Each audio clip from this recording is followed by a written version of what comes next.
जय हिंद दोस्तों। क्या एक और महायुद्ध शुरू होने वाला है दोस्तों? दुनिया के आसमान पर अब युद्ध के काले बादल छाए हुए हैं। अब ईरान के राष्ट्रपति से मिलने जा रहे हैं रशिया के राष्ट्रपति पुतिन। जी हाँ दोस्त, क्या ये इजराइल को घेरने की तैयारी है? जी हाँ दोस्त, मध्य पूर्व में जारी संघर्ष के बीच इजराइल के लिए ये खबर एक बहुत बड़ा परेशानी वाला खबर हो सकता है। जी हाँ दोस्त, रूस के राष्ट्रपति व्लादिमीर पुतिन अब ईरान के राष्ट्रपति से बहुत जल्द तुर्कमेनिस्तान में मिलेंगे और वहाँ पर बैठक करेंगे। हालांकि दोस्तों, जहाँ ये दोनों ताबड़ नेता तुर्कमेन कवि की एक सिटी समारोह आयोजन के मुताबिक वहां पर भाग लेंगे। रूस अखबार द मॉस्को टाइम्स के मुताबिक पुतिन के सहयोगी यूरो ओसाकोव ने कहा कि यह बैठक न केवल द्विपक्षीय मुद्दे पर बल्कि मध्य पूर्व की जो गंभीर स्थिति है उन पर चर्चा करने के लिए बहुत महत्वपूर्ण रखता है। इसी बीच जानकारी के मुताबिक पुतिन मध्य पूर्व की इस लड़ाई पर पैनी नजर रखी हुई है। रूस इस समय यूक्रेन के साथ युद्ध में है और वो संयुक्त अमेरिका के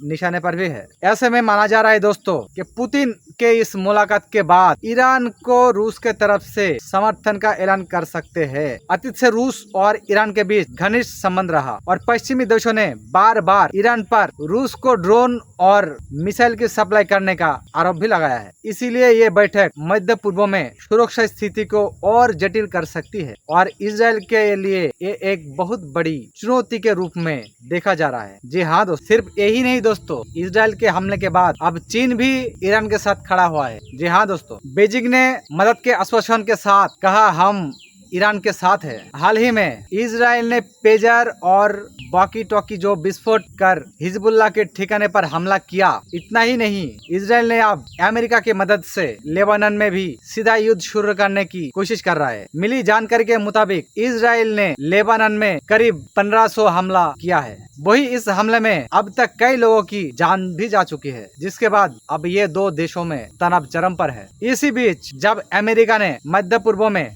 और अधिक सैनिकों की तैनाती की घोषणा की है तो चीन ने भी इस पर टिप्पणी की है। चीन ने लेबनान के साथ लेबनान को हर संभव सहायता की आश्वासन भी दिया है। चीनी विदेश मंत्री वांग यो ने पिछले सोमवार को लेबनान के विदेश मंत्री अब्दुल्ला बी हबीब से कहा कि चीन अपनी सुप्रभुता और राष्ट्रीय सुरक्षा को लेकर लेबनान के साथ लेबनान का समर्थन करेगा। जी हाँ दोस्तों, इसी बीच चीन ने इजराइल के हवाई हमले की कड़ी निंदा भी की है। चीनी विदेश मंत्रालय के एक बयान में कहा गया कि वांग और हबीब की मुलाकात हुई जहाँ वो मध्य पूर्व की स्थिति पर चर्चा किया है। वांग ने कहा कि स्थिति चाहे कैसे भी बदले, चीन न्याय के पक्ष में है और लेबनान समेत अरब उद्योगपतियों के साथ वो खड़ा रहेगा। इसके अलावा चीन ने ये भी कहा हम क्षेत्रीय स्थिति पर करीब से नजर रख रहे हैं। हम लेबनान में हाल ही में संचार उपकरणों में हुए विस्फोट और नागरिकों पर अंधाधुंध हमले की कड़ी विरोध करते हैं। वो भी जानते हैं कि चीन मध्य पूर्व में शांति के लिए काम कर रहा है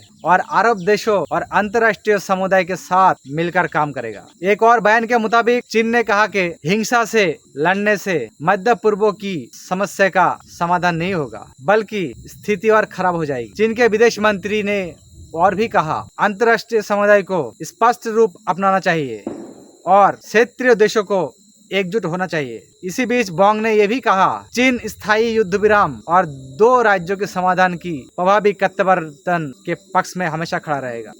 तो हालांकि दोस्तों, चीन और रशिया अब ईरान के साथ खड़ा है। तो युद्ध में अब क्या होने वाला है दोस्तों, करीब से नजर रखना है आप लोगों को, क्योंकि ये वार अब कोई छोटे मोटे वार होने वाला नहीं है। विशेषज्ञों का कहना है ये वार अब तीसरा विश्व युद्ध यानी थर्ड वर्ल्ड वॉर में दस्तक दे सकता। आज के लिए बस इतना ही, तब तक के लिए अपना ध्यान रखना। जय हिंद।